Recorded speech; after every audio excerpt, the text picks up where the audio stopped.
Tudo o que eu faço, eu ainda não pago o que Sorriso me deu. É uma cidade que cresce bastante e gera muita oportunidade para quem vem para cá. Minha terra natal, nasci em Coronel Freitas, eu tinha 6 anos quando meu pai mudou de Coronel Freitas para Marema, que era um distrito de Xaxim. E aí eu fiquei até os 14 anos.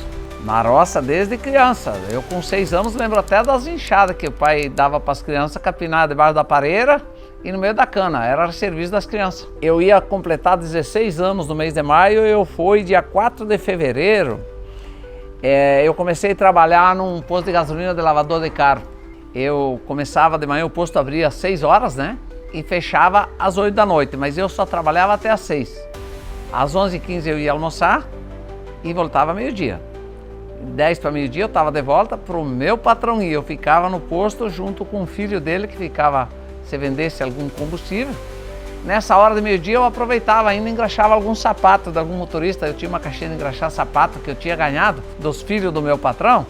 E daí eu ainda engraxava algum sapato do motorista para ganhar um extra, né? Mas assim, o meu começo de ir para o posto de gasolina, eu não queria ir trabalhar no posto de gasolina quando eu saí de casa. Eu queria ir para uma loja. A minha mãe entrava na loja e pedia serviço para mim e todo mundo dizia, já peguei ontem, já peguemos, não temos vaga. E assim foi. E aí a minha mãe disse assim, vai aqui no posto de gasolina, que era, o posto de gasolina era de uma irmã dela, então um tio, né?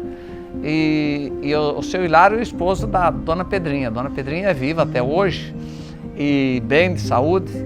E daí ela disse assim, eles têm condições de te ajudar, vai, trabalha direito que eles vão te ajudar. E realmente a minha mãe tinha razão. O que ela falou aconteceu, eles me ajudaram do começo ao fim da minha vida, ia meu tempo todo para dar o pontapé inicial. Foi lá em Concórdia que eu conheci, ela que me conheceu, né? Eu tinha passado por ela andando e ela deu um oi eu tinha passado sem cumprimentar, de a pé indo para a escola. E ela me deu um oi e aí ela pediu desculpa, que ela pensava que era um primo dela. Mentira, ela estava já me pescando naquela época. Isso, 3 anos e meio por aí, 3 anos depois casamos. Quando foi na hora de eu vir para o Mato Grosso, como é que eu ia vir? Primeira pessoa, eu combinei com um primo meu que chamava-se Valdemar Rosseto e nós fomos na casa dele jantar de noite. E aí ele botou a mulher dele falar com a Marisete e eu e ele ficamos na sala e elas duas na cozinha fazendo a janta. E aí eu escutei ela falar para a Marisete assim, para onde meu marido for, eu tô junto dele, eu vou grudado. E eu tinha combinado com o senhor Valdemar. Mas eu não tinha falado para a Marisete ainda que eu vinha para o Mato Grosso. E eu estava preocupado que ela não fosse vir. Então eu combinei com ele e ele combinou com a esposa dele. E dali uns dias, ou no dia seguinte, eu falei para esse aqui, eu vou embora para o Mato Grosso, eu vou arriscar. Se deu, deu. Se não deu, daqui 3 anos a gente volta. E foi aonde ela encarou e ela, de pronto, quando eu falei para vir, ela topou e nós tinha 3 crianças, imagina, o caçulinha tinha 5 meses, que é o Marcos, esse que vocês viram aí. Muita gente me chamou de louco, onde é que você viu você sair daqui para o Mato Grosso com 3 filhos, tudo pequeno? Eu falei, não, deixa eu experimentar na vida. E muito suor, muito trabalho, todo mundo pegou junto, a minha esposa, meus filhos, desde pequeno. E vamos dizer assim que a gente alcançou os objetivos. Na época a dificuldade era grande, hoje eu vejo às vezes assim, às vezes pessoas que gastam muito e tal, eu digo, meu Deus, se soubesse o que a gente passou, não seria assim. Mas a gente aprendeu, superou e graças a Deus chegamos onde chegamos. Nós tivemos todos os anos bem, tivemos um pequeno imprevisto que foi o acidente do meu filho. E infelizmente, ou felizmente, eu sempre digo que ele está no céu, porque ele demonstrou isso depois da morte dele. Eu vou mostrar um quadro para vocês depois aí dentro, que na terça-feira de manhã eu estava sentado aqui na frente e chegou aqui meu irmão e o funcionário que limpa os banheiros, dizendo que tinha dado uma explosão na casa do meu filho. Nós saímos daqui, demos uma rodeada atrás, não vimos nada. Ele puxou o celular e mostrou o o que ele tinha visto na casa do meu filho. E aí nós fizemos uma foto do celular, está num quadro aí. É uma coisa totalmente diferente. Na época o Dom Gentil veio aqui nos visitar, o Dom Canísio veio também, quis ver onde é que era, porque era de manhã cedo, não era 6 horas ainda. O sol nasce aqui, o clarão deu em cima da casa dele. Quem viu? Funcionário que limpa banheiro. Foi o único, bateu a foto e aquilo sumiu. E eu falei, isso foi um sinal. Eu falo assim, o meu neto entendeu, a minha neta entendeu. Primeira parada foi Nobres. A gente chegou em Nobres naquele tempo, as calcalheiras não tinham aqueles filtros. Então Nobres até hoje cidade verde e branca. Verde na época da chuva e branca na época da seca. E a gente chegou aí, apostamos num trabalho que a gente sabia fazer, que era trabalhar e atender no posto de gasolina. Pegamos uns postos abandonados, trouxemos uma maneira de atender diferente do que era aqui na região.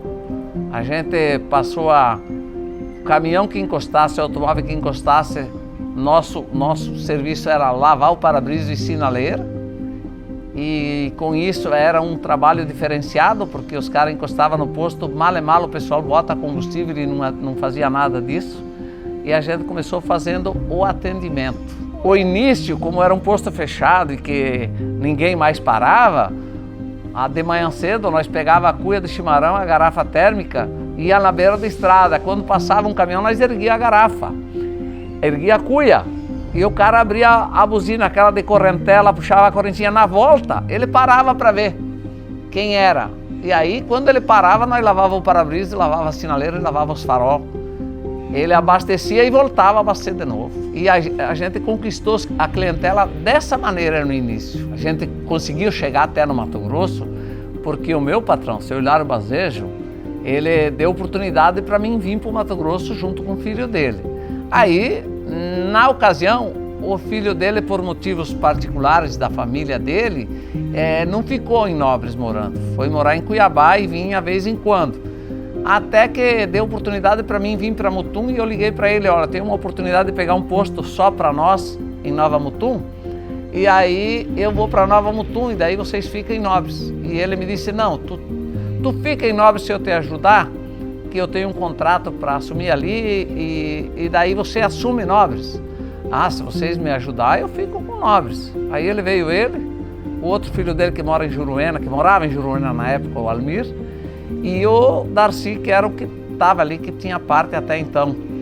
E olhamos o estoque que tinha, botamos no caderno, conforme o fiado, conforme recebia, ia a porcentagem deles e a minha, cada um a sua. O estoque ele me deixou 52 mil litros de óleo diesel para mim pagar em 2 anos em litros de diesel. E daí eu trabalhei com esse dinheiro. Aí entrou a minha esposa, que daí vendeu a casa lá em Concórdia para ter um capital de giro maior e demos o início num posto alugado. Como nós tínhamos posto em Nobres e a gente procurava, quando o caminhão chegava lá, lavar o para-brisa, lavar a sinaleira, e aí os caminhoneiros de lá, vocês falavam, vocês têm que abrir um posto turístico, você tem que abrir um posto turístico, né? E isso fez com que eu viesse procurar um terreno em Souriço. E aí a gente conseguiu comprar esse terreno aqui na época. Não foi barato para a ocasião, né? Mas foi quem vendeu, porque ninguém vendia. Pode ver que hoje também os terrenos aqui em Souriço é muito caro. E vendeu para nós e a gente se instalou aqui e tivemos o retorno dos clientes que dizia para nós vir aqui. Todos vieram abastecer com nós. E nos deram apoio e por isso que hoje a gente conseguiu chegar onde chegamos. Em 98 a gente construiu o posto e inauguramos em novembro de 98, 4 de novembro de 98 inauguramos o posto aqui. Lá em Mutum foi depois, quando a minha filha casou, ou então ela arrumou um namorado e ia casar, eu pedi para eles o que eles queriam. E aí ela conversou com o namorado dela, Diego, hoje é o marido, pai das meninas, pai das minhas netas. E aí ela falou, não, falei com o Diego, se o pai ajudar, nós vamos querer um posto. Aí eu pedi para elas se elas queriam um posto, para trabalhar bastante e um pouco. E ela disse, nós queremos um posto para trabalhar bastante. Eu falei, então, tem um terreno lá em Mutum, eu vou comprar. E aí eu fui para Mutum e comprei o terreno lá onde é que tem o Águia Branca. E aí a gente construiu o posto Águia Branca para eles. Eu falei, ó, tem que trabalhar bastante. Posto de rodovia é para trabalhar bastante. Se tu quer um posto para trabalhar pouco e viver, é um posto de cidade. Agora, se tu quer trabalhar bastante, é posto de rodovia. Quando eu cheguei aqui, a princípio, assim, alugamos uma casa, então era uma correria, era poucos funcionários, era criança pequena, era aula, então eu mandei o meu filho, que ele morava aqui, eu falei, vai na vizinha buscar água, que não tinha comércio aqui perto, disse, vai buscar água gelada. E aí a vizinha falou assim, sua mãe tá aí? Então convida ela, nós vamos num grupo de novena. Esse grupo tem 25 anos, até hoje. É um grupo de pessoas que a gente começou a se reunir na época e continua até hoje, a gente faz novena, a gente reza e é um grupo de pessoas maravilhosas. Sempre identifiquei neles assim muita garra, né? Pensamento muito positivo e colocando Deus em primeiro lugar. Né? Então eu tenho a oportunidade de trabalhar junto com eles desde pequeno e o dia a dia ensina muito pra gente. Mas principalmente a garra e colocar Deus em primeiro lugar. A gente lá no início do Centro Social São Francisco, nós ficamos 10 anos como coordenadores lá do Centro Social.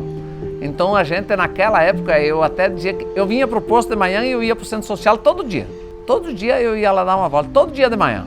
Toda manhã, eu parecia que se eu não fosse lá, a coisa não estava certa. E a gente ficou esses anos todos e hoje nós somos meros colaboradores. Hoje a sociedade, a gente conseguiu naquela ocasião envolver a sociedade. Hoje nós temos uma diretoria que toca e toca muito bem. Nós tivemos alguns contadores da cidade de Sorriso, eu falo em nome do Delta pelo Adir, né, que foi o pioneiro em criar aquela doação do imposto de renda, se algumas pessoas ainda não estão fazendo, 1% doa para o Conselho Municipal da Criança e Adolescente. Esse dinheiro é distribuído para as entidades de Sorriso, não só o Centro Social, mas Centro Social Mãezinha do Céu, a PAI, a Casa de Apoio Santa Maria e outras, né? Se eu não me engano, são 7, e são tudo entidades que contribuem com o povo mais necessitado. Então é gratificante você poder fazer isso. Hoje eu sou um mero colaborador, eu não estou mais nas diretorias das entidades.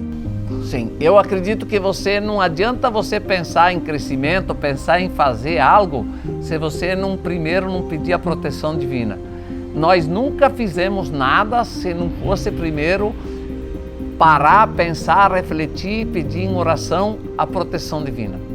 Vamos fazer isso, vamos rezar, vamos pedir a Deus a proteção e nunca deixamos de fazer a nossa parte. Deus sempre fez a parte dele maior para nós do que nós fizemos para ele. Tudo que a gente fez para a comunidade, Deus sempre nos deu mais. Olha, eu me sinto muito bem aqui nessa cidade. Por quê? Porque é uma cidade, principalmente, que você vai na igreja e você vê a igreja cheia. Tudo que uma cidade precisa são de pessoas, famílias, Deus, para que tudo ande de acordo com o que precisa. E a cidade só cresce diante disso e é abençoada, com certeza. Olha, a gente está bem enraizado na cidade de Sorriso, né? E a gente pretende dar continuidade aos negócios. Depois, quando vier os filhos, eles vão ter a oportunidade de trabalhar junto e de poder definir também. É uma cidade que cresce bastante e gera muita oportunidade para quem vem para cá. Então, nós já temos uma empresa aqui no município e a gente é muito grato à comunidade, aos clientes e eu vejo uma cidade que cresce muito e que gera muita oportunidade. Eu fui muito bem aqui, o povo de Sorriso nos acolheu. Hoje, tudo o que eu faço, eu ainda não pago o que Sorriso me deu. Então, sempre vou continuar contribuindo para essa sociedade, seja por lado social ou para as igrejas, independente a gente é da católica, mas a gente nunca se negou a ajudar outra religião quando às vezes pede, né? E a gente é muito grato pelo que Sorriso nos deu e o que Sorriso nos acolheu. Eu sou muito grato por isso, eu e a minha família.